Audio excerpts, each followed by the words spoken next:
First 2019க்குள்ளே உள்ளே வந்தேன். எனக்கு அப்போல்லாம் என்னன்னா, ஸ்கூல் படிக்கிறப்போ ஃபஸ்ட் மார்க் யாருனா ஒருத்தர் தான் எடுப்பாங்க. செகண்ட் 3 அது மாதிரி யாருனா ஒரு ரேங்க்கில் ஒருத்தவங்க தான் இருப்பாங்கன்னு வந்தேன். 2019ல் 138 கொஷின் தான் போட்டேன். ஆனால் கட் ஆஃப் வந்து 158 இருந்தது. அதில் ஒரு மார்க்லேயே 200, 300 பேர் இருந்தாங்க. சரி, அந்த எக்ஸாம் அப்படியே போயிடுச்சு. அதுக்கப்புறம் திருப்பி படிக்கலான்னு பார்த்தா கொரோனா, வண்டியிலேருந்து வந்து பிளாஸ்டிக் சர்ஜரி, அதுவே 2-3 மாதம் ஆகிடுச்சு.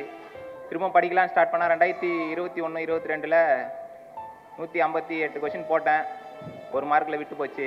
போன குரூப் 4ல் 160 போட்டேன். ஆனால் 162ல் கட் ஆஃபோட முடிஞ்சிச்சு. கவுன்சிலிங் கூப்பிட்டாங்க.